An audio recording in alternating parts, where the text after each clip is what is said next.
Assalamualaikum warahmatullahi wabarakatuh.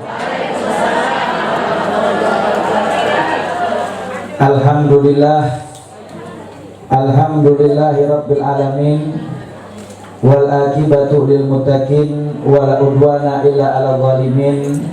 Wassalatu wassalamu ala asyrafil anbiya'i wal mursalin, habibi rabbil alamin, sayyidina wa nabiyyina wa maulana Muhammadin wa ala alihi wa ashabihi wa man tabi'ahum bi ihsanin min yaumina hadza ila yaumiddin.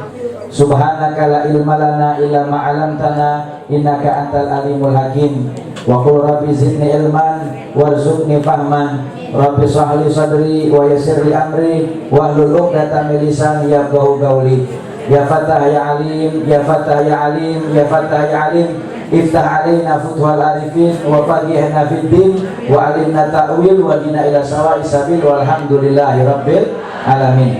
Hadratul muhtaramat, segenap para jamaah kaum muslimat, ibu-ibu jamaah Majlis Taklim Bahjatul Ummahatur Rasyidah, yang insya Allah kita semua senantiasa dirahmati dan diampuni segala dosa kita oleh Allah Subhanahu wa Ta'ala.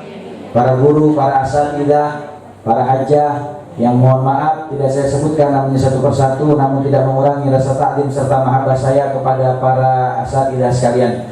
Wabil khusus kepada sahibul majlis, guru kita bersama, ad-da'iya ilallah bigauliha wa fi'liha, Ummi Hajah Rasyidah. Kita doakan beliau dipanjangkan umurnya oleh Allah Subhanahu wa Ta'ala, disehatkan badannya oleh Allah Subhanahu wa Ta'ala, diberkahkan segala urusannya oleh Allah Subhanahu wa Ta'ala.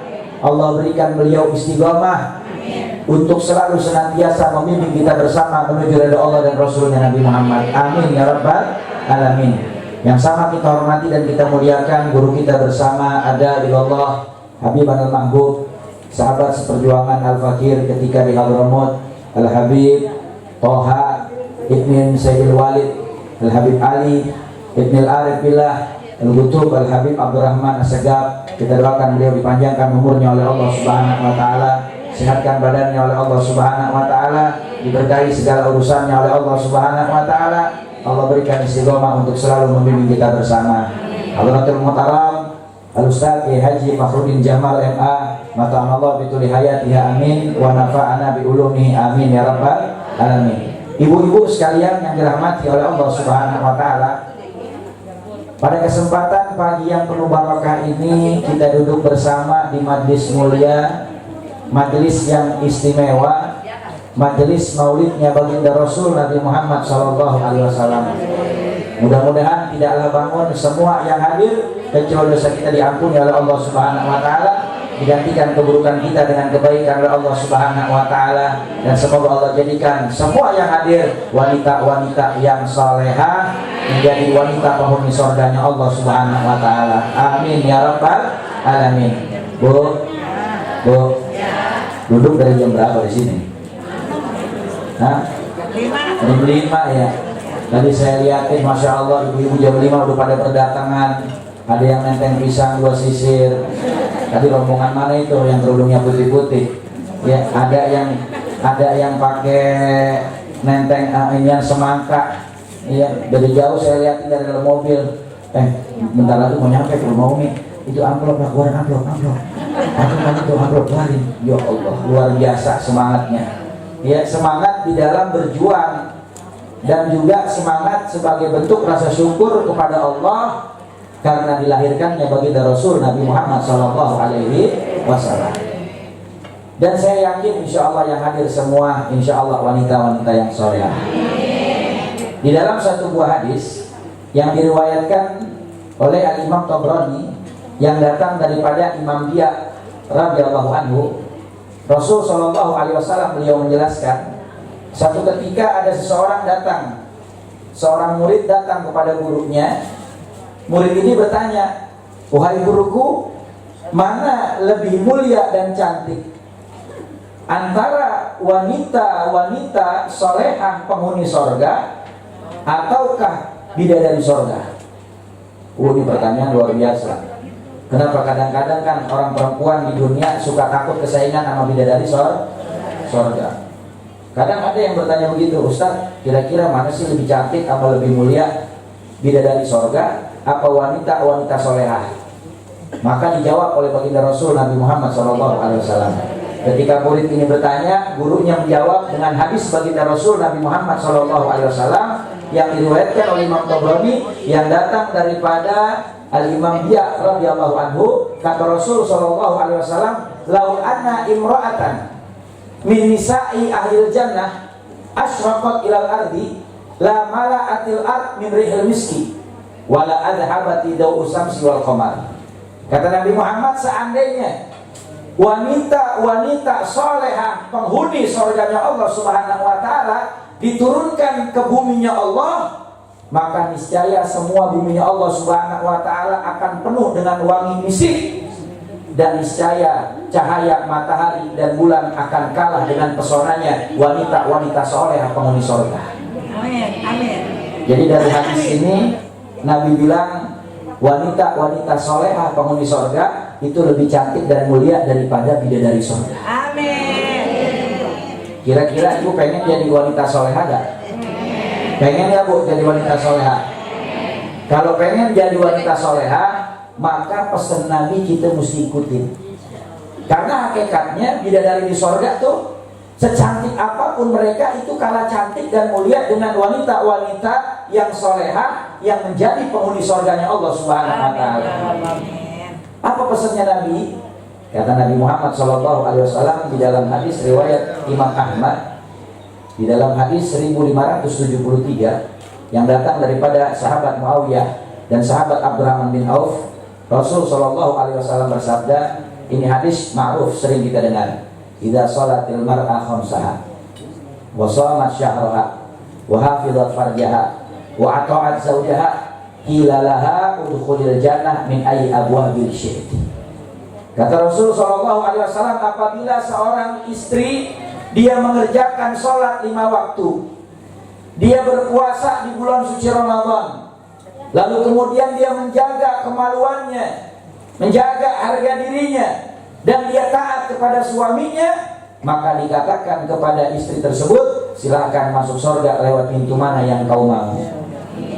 Jadi surga tuh banyak pintunya, tapi perempuan-perempuan solehah yang dia menjalankan perintah Allah sholat 5 waktu, dia menjalankan puasa Ramadan, dia jaga kemaluan dan harga dirinya, dan dia taat kepada suaminya, dia boleh masuk surga lewat pintu yang dia pengen. Mau lewat pintu sabar boleh, mau lewat pintu duha boleh, mau lewat pintu tahajud boleh, mau lewat pintu sedekah boleh, lewat pintu mana saja. Bahkan di dalam hadis yang lain Nabi katakan di dalam kitab Mukhtarah Hadis Nabawiyah wal Hikam Muhammadiyah yang dikarang oleh Sayyid Ahmad Al-Hashimi rahimahullah, kata Nabi Muhammad SAW, "U'tiyat li ummati syai'an lam yu'tahu ahadun minal umam." Umatku itu diberikan kemuliaan oleh Allah Subhanahu wa taala yang tak pernah dikasih kepada umat-umat sebelum umatku, kata Nabi Muhammad. Sab'una alfan yadkhulul jannata bighairi hisab. 70.000 dari umatnya baginda Rasul Nabi Muhammad SAW mendapatkan karunia dari Allah Subhanahu wa taala, berkahnya Rasulullah untuk masuk surga enggak pakai dihisab lagi. Enggak pakai diperiksa kok. Bo. Kita kan kalau diperiksa kan bingung Bu ya. Sekarang jangan periksa di akhirat yang pemeriksaannya begitu ketatnya luar biasa. Kita diperiksa di dunia aja ribet banget, betul gak? Kita mau masuk mall diperiksa dulu di depan. Mana yang mana bukti vaksin mana? Begitu. Kadang-kadang ibu ada yang bentar pak, cia ya anu doang, nyari-nyari. Dia KTP yang dijual. Kita kadang-kadang belanja di swalayan, ibu. Kita belanja di swalayan dihisap. Saya mau tanya nih, orang kalau belanja di swalayan biasanya yang belanja air mineral doang satu, sama yang belanja tentengan satu, satu keranjang kecil, sama yang belanja satu troli gede didorong-dorong, kira-kira lamaan mana ngantrinya? Yang didorong troli gede, kenapa? Karena yang dibelinya banyak. Makanya Al-Imam Ahmad bin Hanbal ketika ditanya, "Ma hiya dunia, apa itu dunia?" Kata beliau, "Halaluha hisab wa haramuha adab." Dunia itu halalnya pasti bakal dihisab sama Allah, haramnya gak luput dari adab dan siksanya Allah Subhanahu wa ta'ala. Makanya orang yang banyak dunianya nanti di akhirat ngantri itu lama, hisabnya lama. Ya orang yang gak punya apa-apa recehan di duluan, apa yang mau dihisab? Betul gak? Maka jangan sedih kalau kita recehan. Ya, mudah-mudahan recehan di dunia tapi dapat tempat yang mulia di surga. Makanya pesan Nabi kita ikutin tadi. Apa pesannya? Pesannya itu kita sholat 5 waktu, kita puasa Ramadan, kita jaga harga diri kita, jaga kemaluan kita, dan taat sama suami. Mohon maaf, kenapa Nabi kok terangin tuh sholat kudu dijaga 5 waktu, jangan sampai telat, jangan sampai ketunda. Kenapa? Karena orang perempuan itu kalau urusan sholat ujiannya banyak. Betul ya Bu ya? Mau sholat, anak rewel, akhirnya ngediamin bocah dulu, akhirnya sholatnya entar. Ya Bu? Iya, makanya kita mesti di awal waktu sholatnya, jangan kita tunda-tunda, jangan kita entar-entarin. Apalagi kadang-kadang mohon maaf, mak paling demen banget nonton sinetron, ngumpulak nonton sinetron, nyambung dari maghrib sampai isya. Ya Allah, kadang dari asar sampai malam, ya, sampai dia tidur, bukan dia nonton TV nonton dia. Ya Allah, jangan sholat kudu kita kerjain tepat waktu, kita jaga kalau kita pengen masuk surga. Puasa Ramadan juga kita kerjain, jaga kemaluan dan harga diri sebagai seorang istri. Jangan jadi perempuan yang model sekarang, mohon maaf, perempuan model sekarang tuh kalau keluar rumah sama laki siapa aja diajakin ngobrol, nggak ada harga dirinya. Padahal katanya Imam Ali bin Abi Thalib ada 4 sifat yang apabila ada pada diri laki-laki jadi seburuk-buruknya sifat, tapi kalau ada pada diri perempuan jadi sebaik-baiknya sifat. Itu di dalam kitab Syarah Uqudul Hujain Bayan Hukum Zawjain karangan Imam Nawawi. Apa sifatnya? Salah satunya adalah al-kibru, sifat sombong. Sifat sombong kalau ada dalam diri laki-laki jadi seburuk-buruknya sifat, tapi kalau ada pada diri perempuan itu jadi sebaik-baiknya sifat. Perempuan itu mesti sombong. Maknanya apa? Jual mahal. Jangan sama siapa dia ngobrol yang bukan mahram. Ini kagak pagi-pagi beli sayur sama tukang sayur di gerobak, belinya ngolong sama genjer, ngobrolnya sejam setengah. Ya Allah, sampai intens banget. Jangan ya Bu ya. Perempuan tuh jaga harga diri, jaga kemaluan. Pakai baju yang gombrong, tutupin auratnya, jangan memperlihatkan lekukan tubuh. Ini perempuan sekarang pakai bajunya gombrong, bahannya transparan. Sekalinya ada yang pakai baju bahannya tebal, nggak transparan, tapi merecet. Tahu merecet? Mereketenteng. Ini orang Tebet tahu mereketenteng. Yang kalau duduk tuh ada lipatan tangga di perutnya. Iya. Itu Nabi bilang jangan. Perempuan badannya M beli baju ukuran L, badannya L beli baju ukuran XL, biar nggak memperlihatkan lekukan tubuhnya. Kenapa? Karena perempuan yang pakai baju seperti hakikatnya telanjang kalau dia memperlihatkan lekukan tubuhnya. Apalagi mohon maaf nih Ibu ya, perempuan sekarang kan, ya Allah, kalau kita lihat sama suami kalau keluar rumah dandannya cakep banget, kalau di dalam rumah demok kayak toko. Kalau keluar rumah tuh apa aja dipakai, pakai bedak foundation, iya, belum lagi pakai blush on, terus dia pakai eyeshadow, eyeliner, dia belum lagi hidungnya pakai shading biar kelihatan mancung. Lah hidung longsor mau dimancungin. Lah dandan dari jam 8, laki udah rapi di ruang tamu mau kondangan, pules sampai jam 10, dandan nggak kelar-kelar. Lah hidung longsor mau dimancungin kan susah Bu ya. Akhirnya pas keluar suami dibangunin, bang ayo kita kondangan lu kondangan selama keluarga lu. Lah kelamaan nungguinnya udah kayak bencong lampu merah. Kalau di dalam rumah pakai dasar keteknya bolong, kalau di dalam laki aja dah kaosnya ada yang bolong, bang ini kaosnya jadi toko ya. Di dalam perempuan ini dasar bolong masih dipakai aja mah, ya enak bang katanya adem sekali. Kalau keluar rumah dananya cakep, di dalam rumah pakai dasar keteknya bolong. Kalau keluar rumah minyak wanginya ngambreng banget kayak hiburan baru. Lo benar sih mah, orang sono. Orang sini mah kagak baca turun rumah terus sih mah kagak. Orang sono. Cuma setannya orang sono pindah dari sini katanya. Ya. Jangan tuh.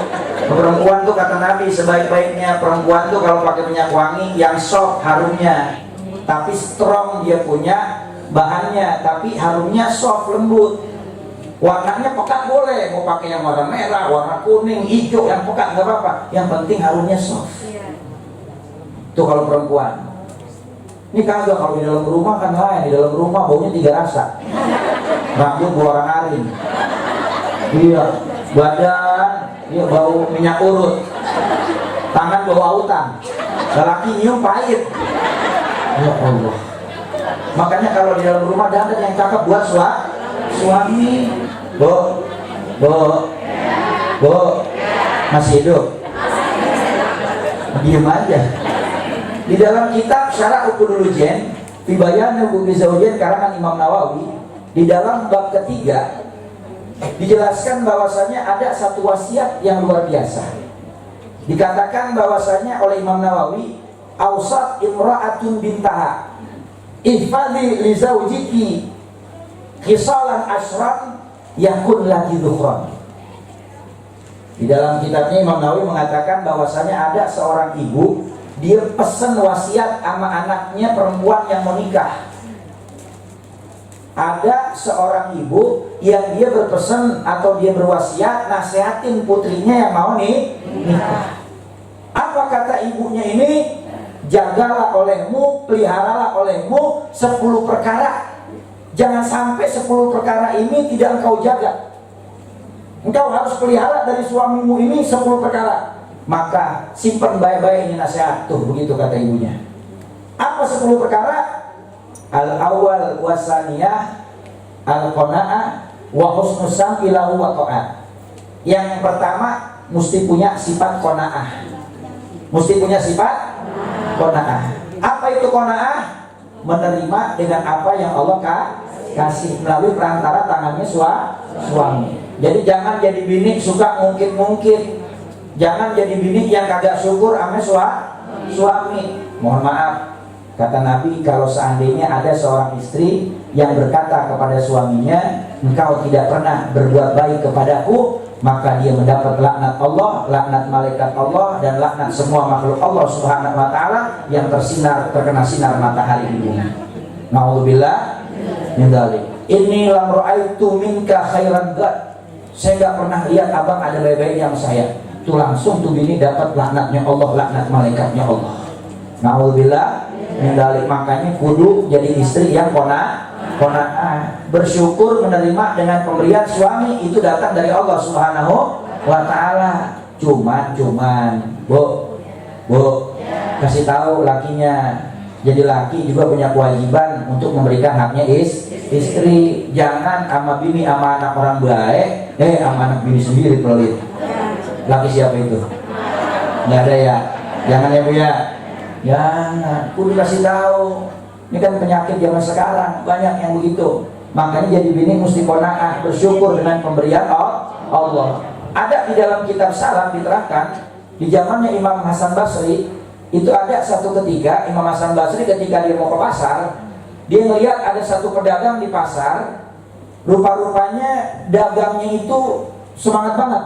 Ada orang lewat di depan toko, ditarik, mampir ke toko saya, barangnya bagus-bagus, terjamin kualitasnya terbaik, harganya terjangkau, ayo silakan pilih, tenang, ada potongan harga. Wah, dagangnya tuh luar biasa semangat. Setelah sekian bulan lamanya, tiba-tiba ketika Imam Hasan Basri balik lagi ke itu pasar, ternyata yang dulunya dagang semangat, nih orang dagangnya lemes.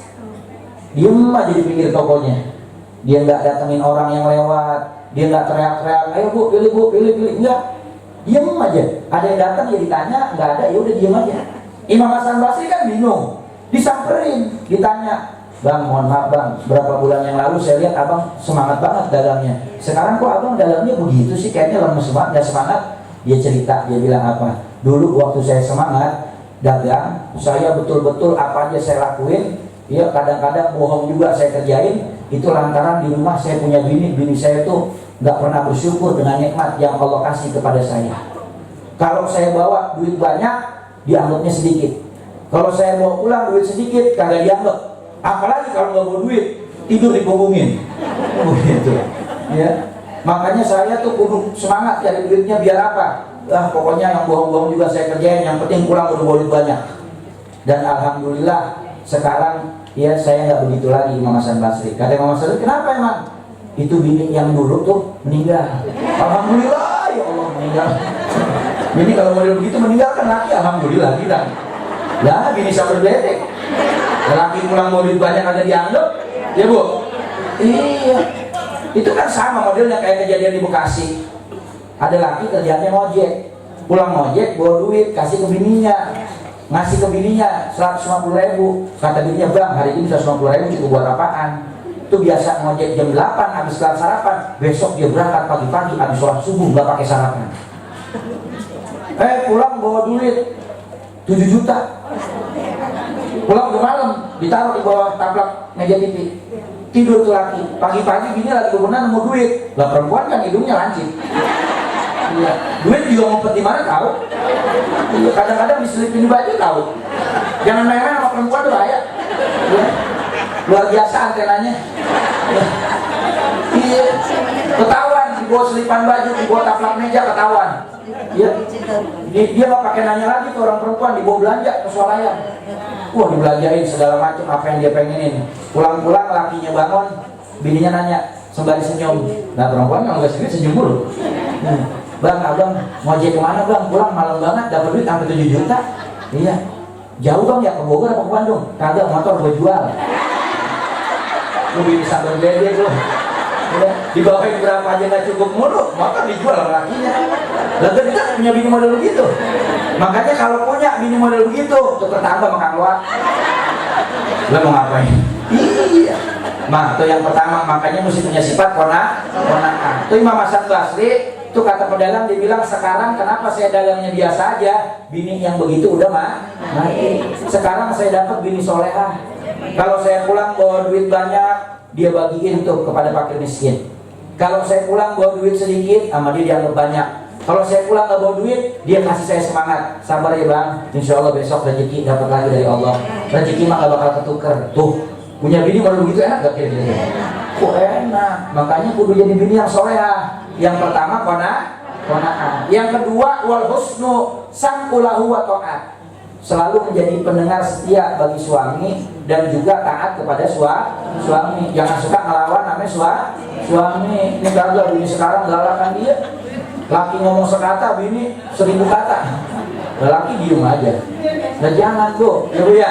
Kudu taat namanya suami itu yang kedua. Yang ketiga dan keempat, kata ini ibu, dia pesan kepada putrinya, apa pesannya?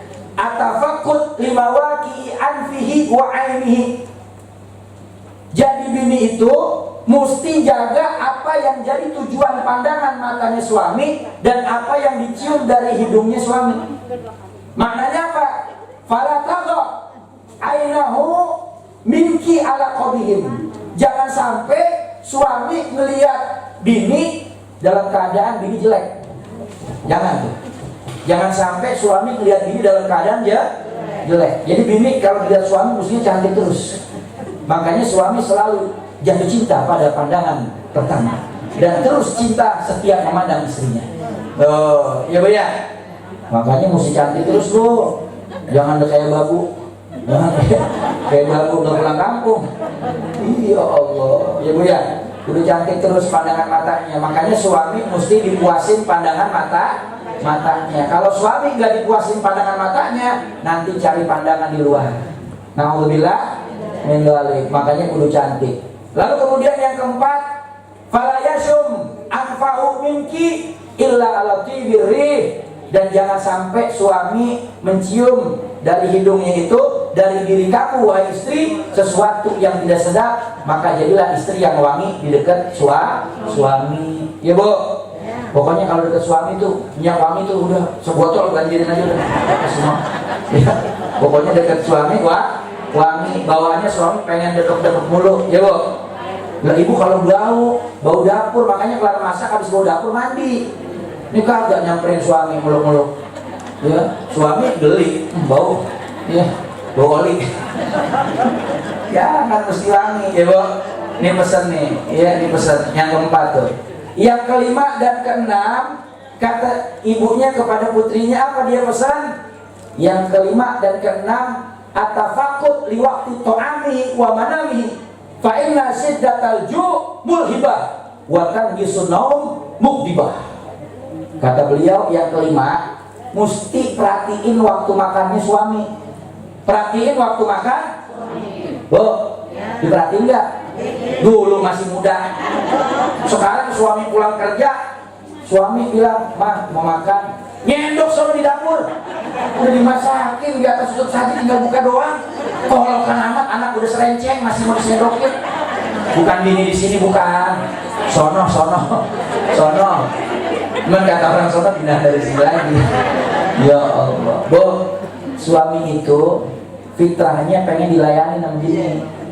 Biar kata udah tua, apalagi makin tua makin kolokan. Bu, siapin makannya, perhatiin waktu makannya, jangan telat, jangan sampai tertunda. Kenapa? Fa inna sidatal jumul hibah. Karena orang kalau kelaparan dia bakalan galak, Bu. Bakalan galak, panas hatinya orang kalau kelaparan. Jangan kata orang laki, ibu aja ibu nih. Ibu kalau lagi lapar, Bu lagi lapar. Di jalan namanya orang ketemu ribut, galakan ibu-ibu. Nah kalau gue makan loh, gitu. Iya. Makanya jangan sampai suami telat makannya perhatiin. Bu.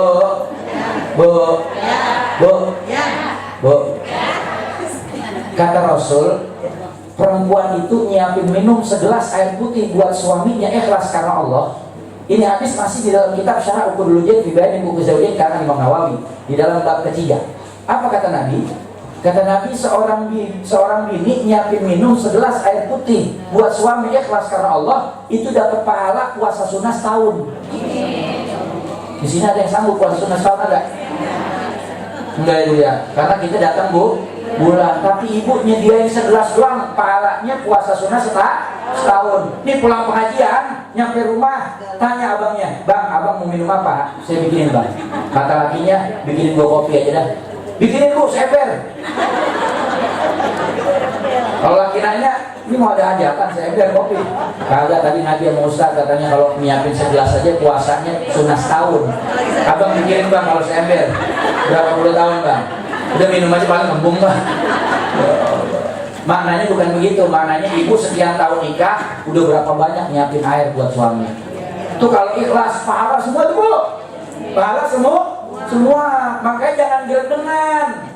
Ini kalau nyiapin minum gerendengan, kalau kan buat dispenser tinggal pencet doang, pakai minta diambilin. Jangan Bu. Pahalanya gede, ya Bu ya. Itu baru nyiapin minum. Kata Nabi, bini nyiapin makan buat suami sepiring makan. Bu, sepiring itu pahalanya haji dan umroh sempurna. Yang bilang Rasul, saya mah cuma nyampein doang.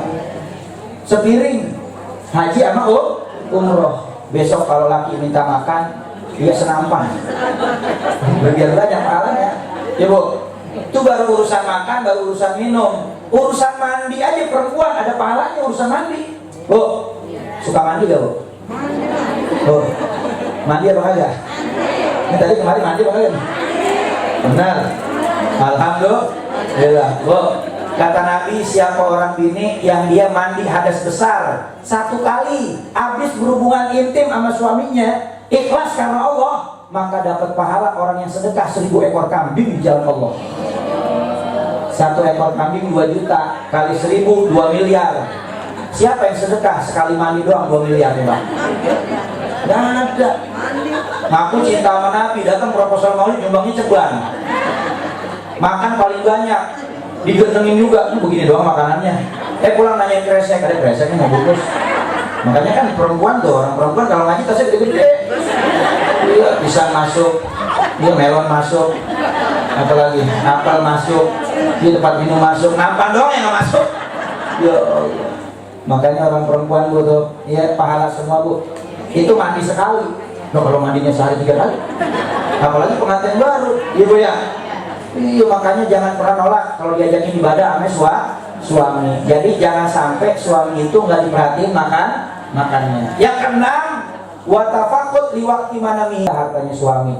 Lalu kemudian yang ke-8, selalu perhatian kepada orang tua dan keluarganya suami. Insya Allah kalau ibu perhatian sama keluarga orang tuanya suami, nanti insya Allah suami juga perhatian sama keluarganya ibu. Ya Bu ya, itu mesti kita jaga. Yang ke-9, yang ke-10, yang terakhir pesan dari seorang ibu kepada putrinya. Yang terakhir apa? Yang terakhir katanya, fala tufsina lahu sirron. Jangan suka nyebarin aib rumah tangga. Wala tasina lahu amron, dan jangan suka ngelawan ame suami, jangan membangkang. Jangan suka nyebarin aib rahasia rumah tangga. Ini kan kita kagak, orang sekarang bukan timbang cerita sama tetangga kanan kiri doang, sampai di media sosial diceritain di medsos.